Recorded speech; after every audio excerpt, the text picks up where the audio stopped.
आलम इस्लाम के मारूफ मुबल्लिग डॉक्टर जाकिर नाइक पाकिस्तान आ रहे हैं और उनके इस दौरे से कबल हिंदुस्तान में हलचल मच चुकी है। साथ में पाकिस्तान के अंदर भी उनको मना किया जा रहा है कि वो पाकिस्तान ना आए, आने से पहले हमसे मुनाजरा करें। उनका पाकिस्तान में आना हमारे लिए बदकिस्मती है और उसी मुल्क भारत में भी उनको नापसंद किया जा रहा है। पाकिस्तान के अंदर भी कुछ हलके उनके खिलाफ आवाज़ उठा रहे हैं। तो आखिर ये जाकिर नाइक के खिलाफ क्यों है? जाकिर नाइक का इंडिया में दाखिला बंद क्यों हो गया और वो वहाँ से क्यों चले गए? वो उस वक्त कहाँ हैं? मुस्तकबिल के प्लान्स क्या हैं? पाकिस्तान आके वो क्या करने वाले हैं? और उनके ऊपर ISI से ताल्लुक़ होने का जो इल्ज़ाम लग रहा था उसके मुतालिक भी बात की जाएगी कि उसमें क्या सदाकत है। आज के इस वीडियो में हम डॉक्टर जाकिर नाइक के मुस्तकबिल करीब में जो दौरे होने वाले हैं उस पर बात करेंगे। ये अक्टूबर का महीना तकरीबन पूरे का पूरा वो पाकिस्तान के अंदर गुजारेंगे और यहाँ पे पाकिस्तान के मुख्तलिफ शहरों के अंदर उनके खिताब होंगे।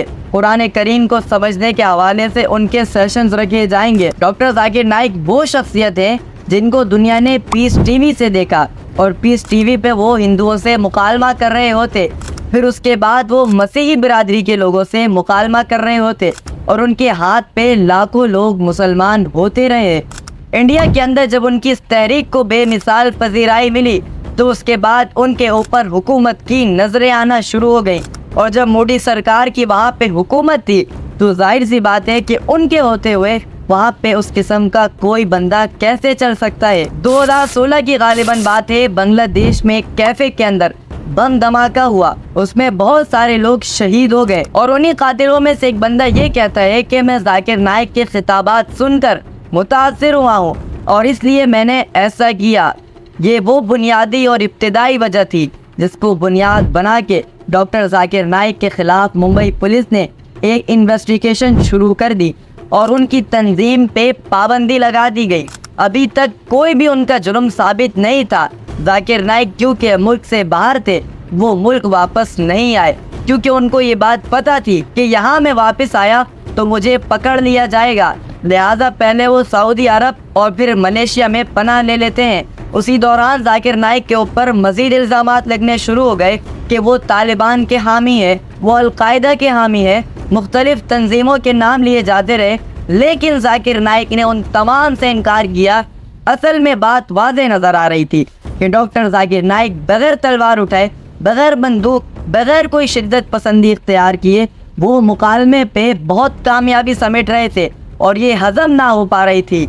चले हिंदुस्तान के अंदर कुछ तंग ज़हन रखने वाले लोगों को अगर हज़म नहीं हो पा रही थी तो वो तो समझ में आता है, लेकिन मुसलमानों के अंदर छुपे हुए लोगों से भी उनकी ये कामयाबी हज़म ना हो पाई। मलेशिया में उस वक्त उन्होंने पनाह ली हुई है।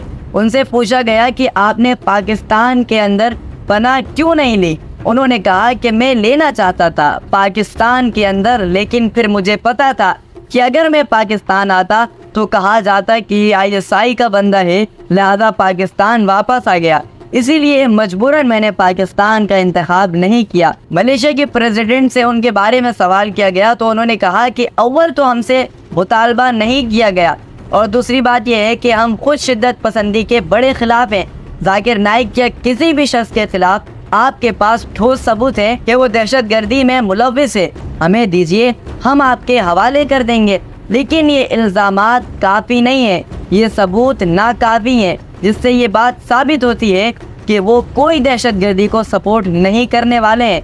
हकीकत तो यही है कि जाकिर नाइक के खिलाफ जितने भी इल्ज़ामात हैं वो महज इल्ज़ाम है, कोई साबित नहीं हो सका। लेकिन उसके बावजूद उस बंदे की आप हिम्मत देखिए, उसकी इस्तेकामत देखिए कि वो आज भी दीन का काम उसी तरीके से कर रहा है जिस तरह से वो पहले किया करता था। अल्लाह रब्बुल इज़्ज़त ने उनको बहुत ज़बरदस्त ज़हन अता किया है। अल्लाह रब्बुल इज़्ज़त ने जो दीन का काम, जो तबलीग का काम उनसे लिया है, दुनिया में ऐसे बहुत से कम लोग हैं जिनसे वो काम लिया गया हो। तो जाकिर नाइक का पाकिस्तान आना, आप इस पे क्या कहते हैं? कमेंट बॉक्स में जाकिर नाइक के मुतालिक अपने राय ज़रूर दीजिए।